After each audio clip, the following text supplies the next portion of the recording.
can we say in fairness now, in all fairness, that we've given the government enough time to sort it out, knowing that payments for subsidy must continue even as investigations continue? You get my point? It's a bit complex, but at some point the government has got to stop, pause, and see what exactly is going on here.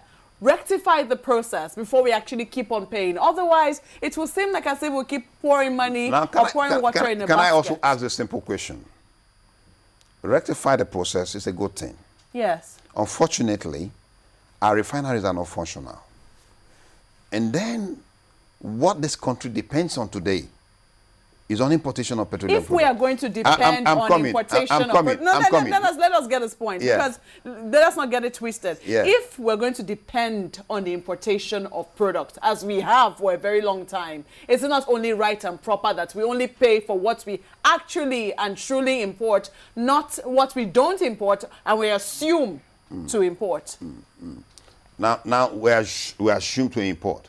The truth is, I don't want to go into an assumption because that is a fraudulent issue that is still being ongoing in terms of investigation is ongoing. It's the same thing with this to address these issues. Strike? No, there are two issues. There are two key Over issues. Something he said is not a trade dispute. I'm afraid we'll have to go. Of course, it's not a trade dispute issue. It's an issue of... It's not a trade dispute issue? It's not a trade dispute issue. Oh, okay. Let me come in now.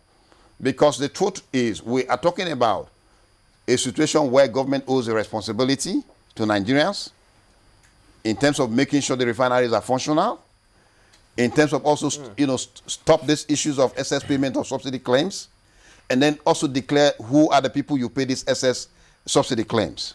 These are the key issues. Let's get now, Mr. on the other aspect, because for us as workers in the oil and gas sector, we still owe a responsibility to our members. Even though this is not a trade dispute. Even though it is not a trade dispute. Because we're talking about... justified going on strike if it's not a trade dispute? Other than listen, what is a trade dispute?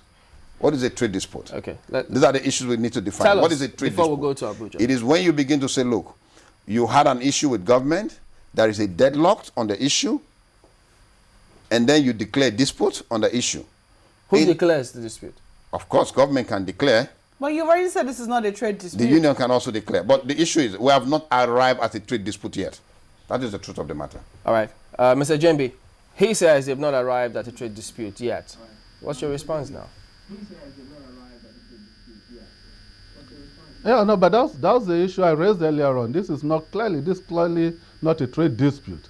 And when they bring in the question of the refineries, the work environment and all of that, that is a trade dispute issue, for which they ought to have declared a trade dispute and pursued it vigorously. But they didn't do that. They only brought it into the basket now in order for their struggle to gain legitimacy in the size of Nigerians. But we're not buying that. We can see through that. And he knows. And again, when he agrees, thank God he has finally agreed that even the subsidy claims are shrouded in fraud. Now, what then is he now telling Nigerians? What is NUPENG telling Nigerians? That Nigerians should support the hands of those people who are not sure whether they truly supply these products or not, and that we should pressurize the government into paying. And I had said earlier on that this is a disagreement amongst friends.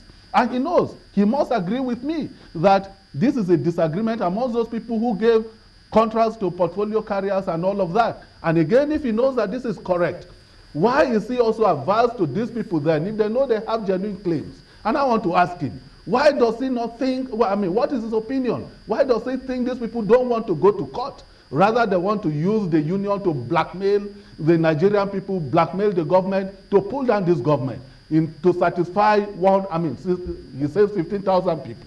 I don't have the records, but I'm taking his word that is correct, that 15,000 people are actually suffering. Now, if they are suffering, should over 160 million people suffer endlessly because of 15,000 people? That is the question that must, of course, coming from a human rights background. It is for the protection of the weak that human rights came into being. In other words, the 15,000 people, even their rights must also be pursued vigorously. But can it be founded on an issue that is fraudulent, that is yet being investigated? Why will these people not approach the court? It's a mere contract.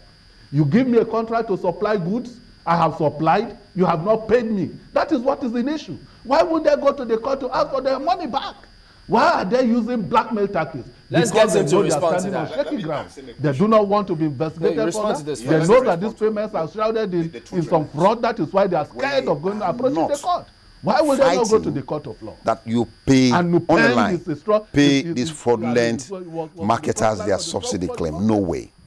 What NUPENG is talking about, on the line, all through we've been talking about these issues, even at the Ministry of Labor and at various government agencies. Our position is that, can government come and give undertaking that these Nigerian workers' salaries will be paid? Yeah, but what he that is on the line. What he has said is this, because in essence, you have a meeting with government today. What yes, he asked meeting is that if your bosses, as your colleague in Abuja put it, are up in arms against government and they have a valid point, they've got the resources, they've got the connect, I mean, they know people in different places, why don't they go to court? Of course, you know, as workers, we don't want to know whether our bosses are connected with government or not. No, the thing is, why don't they go to court? No. The issue is not an issue of why don't they go to court for now. So what happens if the government calls your bluff? We can go to court. We get the tankers. The question is, flood the streets with petroleum product for the people.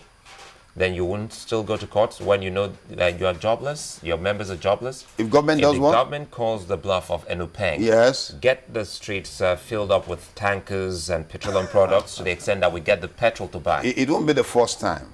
Okay. We had that during. Because it's only 15,000 workforce, so we can actually We had that during the military era, and Babangida came in with trucks, hundreds of trucks, and flooded into this country to we're say out of time. I'm afraid we have to let Where it are go those trucks today? But we have to thank Mr. Achese Igwe, Civil Liberties Organization, for joining us from Abuja. Thank you for doing that. And Igwe Achese, National President of NUPENG, thank you also for coming here this morning. And you have a meeting with the government today, right? Yeah, we have. We have a meeting today, and as soon as I leave, I'll be on my way to Abuja to attend that meeting. I just hope that we'll be able to resolve this issue. The key issue there is for government to give us an undertaking that, yes, these workers' salaries will be paid. But I must tell you that the response we have from people watching, they're not particularly happy about this action from NUPENG.